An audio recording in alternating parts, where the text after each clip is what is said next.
The Flying Dutchman is only 10 years old, has 3 restaurants on board and a fitness center.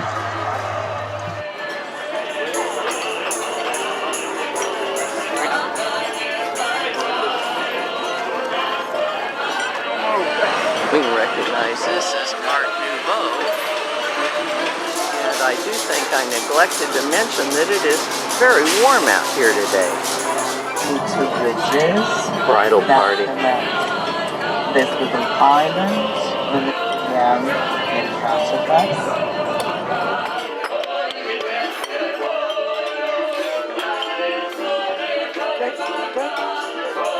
Did you see George Bush over here drinking vodka? Yeah. Doing the Russian dance. He'd probably done it. See how thick the walls are here as we enter. This has became a museum.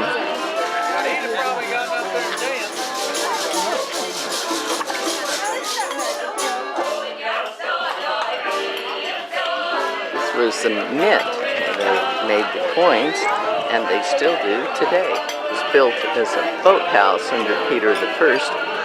He had quite a thing for boat building, shipbuilding, that he learned in England and the Netherlands on his grand trip. And over here, this was built as Peter I's tomb.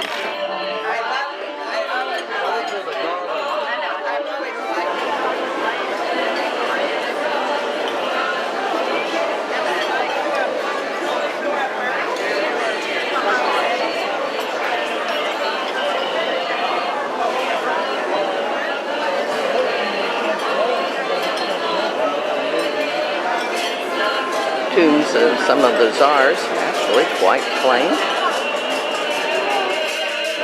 Russian churches are dark inside, while here you can see the windows, chandeliers, and plenty of light.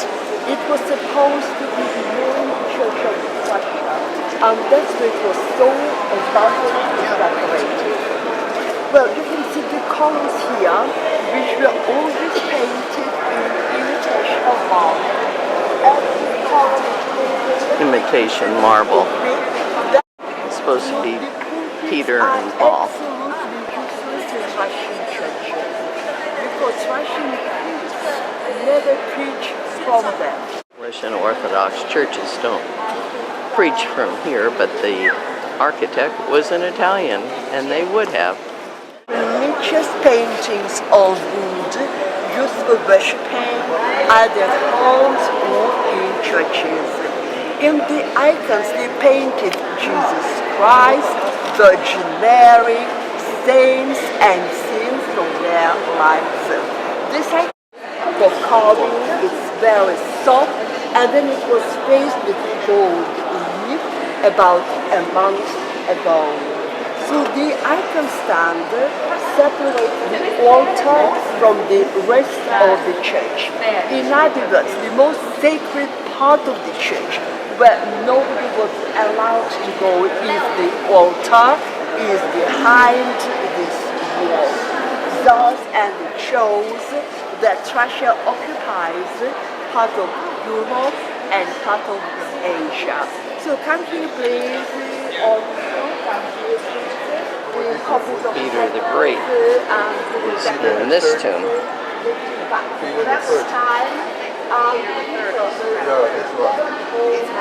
It's Catherine I, the wife of Peter the Great, and the next one is their daughter. This is Catherine the Great.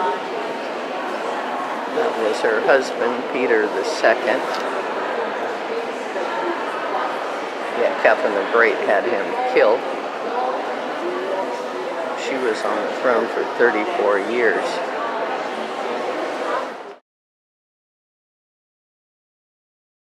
This is Nicholas II and his family, the last Tsar.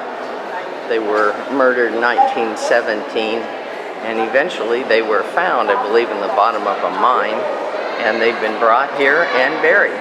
All these tombs here are made of white marble.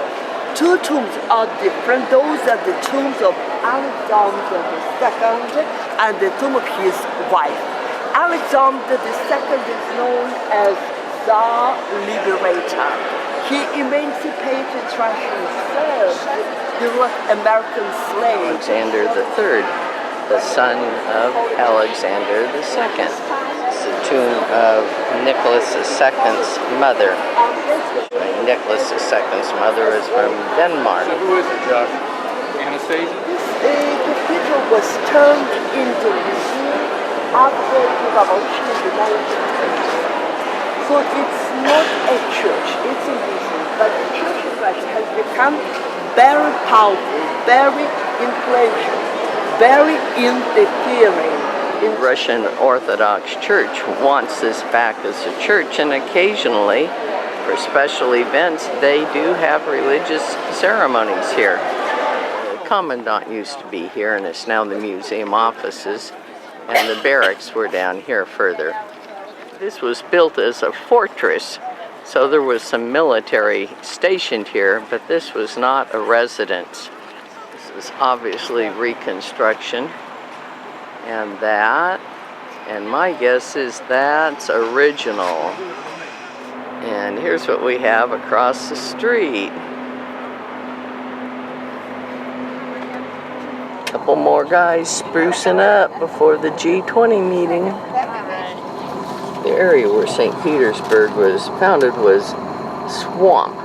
So when Peter the Great came in here, they had to do a lot of excavating and creating all these canals to deal with the amount of water around here.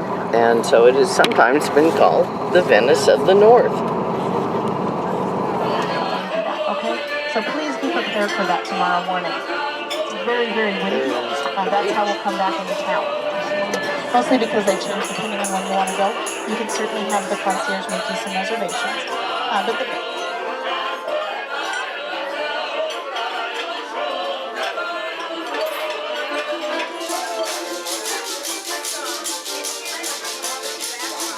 Here's the Grand Hotel Europe in St. Petersburg.